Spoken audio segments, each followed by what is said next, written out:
यांचं लग्न झालं आणि यांच्या रिसेप्शनमध्ये माओवादी आले आणि रिसेप्शन सोडून वासुदेव मडावी यांना पळून जावं लागलं। माओवाद्यांचा कर्दनकाळ। महाराष्ट्रातले एन्काउंटर स्पेशलिस्ट ज्यांनी 1-2 नव्हे तर एन्काउंटरची सेंचुरी मारली आहे।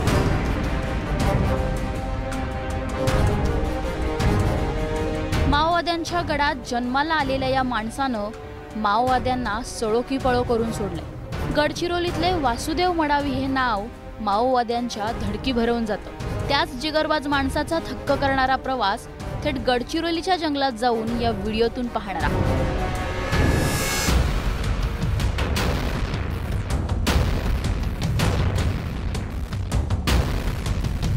जेव्हा मी पोलीसमध्ये लागलो नाही आणि मी कमीत कमी 2 वर्ष मी ते नक्षलच्या टार्गेट असल्यामुळे आता नक्षल्यांनी टार्गेट पोलीस भरतीत गेल्यामुळे 96ला मग त्यांच्यापर्यंत माहिती पोहोचली आणि मी ते गावी जाऊ शकत नव्हतो। स्क्रीनवर दिसणाऱ्या या माणसाचं नाव पोलीस उपनिरीक्षक वासुदेव मडावी।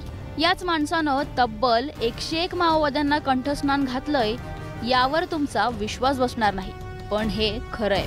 वासुदेव मडावी गडचिरोली जिल्ह्यातील कमलापुरातून येतात। कमलापूर म्हणजे माओवाद्यांचं माहेरघर, त्यामुळे वासुदेव मडावींनी आपल्या गावी जाणं म्हणजे मृत्यूला आमंत्रण देण्यासारखंच आहे। माओवाद्यांच्या हिटलिस्टवर असणाऱ्या मडावींच्या रिसेप्शनमध्ये माओवाद्यांनी हल्ला केला, पण तिथूनही ते सुखरूप बचावले।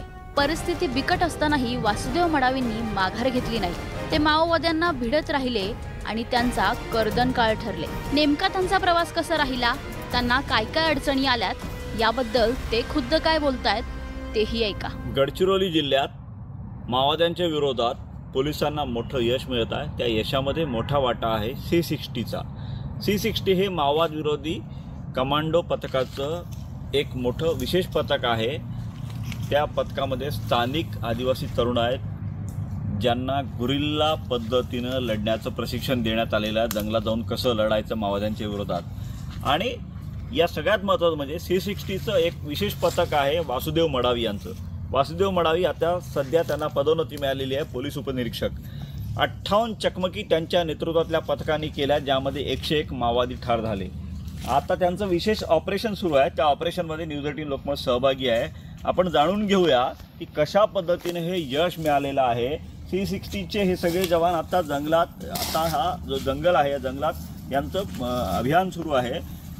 कशा पद्धतीनं C60चे जवान तुमच्या नेतृत्वात अशा पद्धतीचे अभियान राबवतात?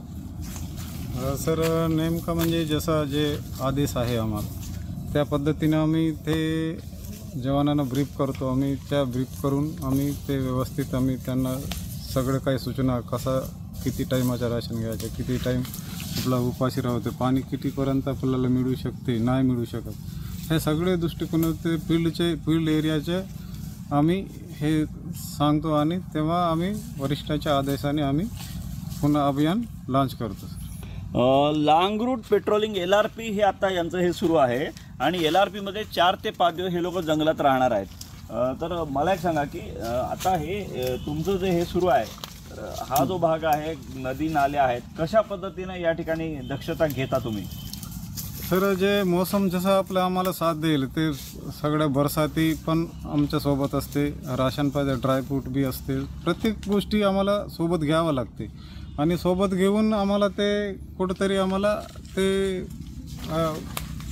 अभियान आम्हाला पूर्ण कंप्लीट करावं लागतं। त्यासाठी आम्ही ते अभियानला आम्ही जसा नदी नाला जसं आम्हाला बेटा नदी जास्त पाऊस आला तर ते आम्ही जाऊ शकत नाही आणि तसं आम्ही दोरी पण आम्ही ठेवतो आणि क्रॉस कंट्री पण ते तिथं आम्हाला करावं लागते।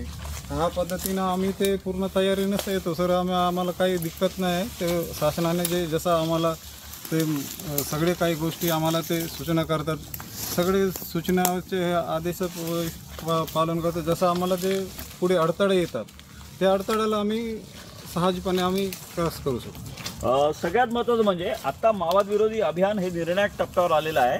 अलीकडे झालेली चकमक खूप मोठी चकमक होती, घनदाट जंगलात ही चकमक होती, पाऊस पडत होता, भामरागडच्या जंगलातली चकमक। ते यश कसं होतं? 4 माओवाद्यांना जे ठार मारण्यात आलं तो परिसर कसा होता, कसा त्रास झाला त्या चकमकीत? त्या चकमकीमध्ये म्हणजे सर एकदम आम्हाला ते कठीण ऑपरेशन होतं आणि एक माड इलाका भुजमाड इलाका म्हणजे ते एकदम सेन्सिटिव्ह इलाका आहे आणि जसा जेवढे बी आम्ही भामरागडपासून आम्ही चालतो उतरतो ड्रॉप झाल्यापासून तर पूर्ण पहाडी आणि नाले हे सगळे आणि वरतून पाऊस असताना सुद्धा आम्हाला ते तिथं आम्ही लोकेशन आउट होते आपल्याकडे सगळे काही आहे ते रेनकोट घालून आम्ही ते रेनकोट पण आतमधून ओला होते आणि ते सगळ्या गोष्टी आम्ही त्या गोष्टीला आम्ही हे करत आम्ही त्या गोष्टीकडे ना लक्ष देता आम्हाला जो समोरच्या जो वरिष्ठांनी ते टार्गेट दिलेलं होतं आणि त्या ठिकाणी माओवादीने आमच्यावर घात लावून बसलेले आहेत आणि त्यांचे उद्ध्वस्त करण्यासाठी आमचं लक्ष ध्येय तोच राहते सर. त्या दिवशीची परिस्थिती तर खूपच म्हणजे हे होती. इंद्रावती नदी, पर्लकोटा, फांगुगतम सगळ्या नद्या भरून होत्या, पाऊस पडत होता, डिस्कनेक्ट झालेला भाग होता. प्रत्येक जवानाच्या सगळ्या सुरक्षा हे करत असताना आम्हाला तिथपर्यंत पोहोचण्यात ते एक आम्हाला एम असते सर. त्या ठिकाणी आम्हाला दिलेलं ते पॉईंटपर्यंत पूर्ण सर्च जोपर्यंत होत नाही तोपर्यंत आम्ही ते दुसरीकडे नदी किंवा नाला जे त्याला तुरंत उपाय काय आहे त्या आम्ही शोधत असतो. आम्ही कमांडरच्या नात्याने मग प्रत्येक गोष्टी काय आहे, कुठपर्यंत चाललं पाहिजे, कुठपर्यंत किती मिनटं बसलं पाहिजे आणि की कधी जेवलं पाहिजे आणि कधी ब्रेकफास्ट करायला पाहिजे ह्या गोष्टी आम्ही वारंवार जवानांना WTवर सूचना करतो सर. आम्ही त्या ठिकाणी आम्ही जेवढं बोलून सांगू शकत नाही. WTवर जे काही आदेश आहे ते पार्टीत आम्ही फॉलो करतो आणि त्याप्रमाणे ते कधी खातात, कधी कोणी ऐकतात, कोणी ऐकत नाही. हे परिस्थितीमध्ये ते जेवण करून तयार राहतं.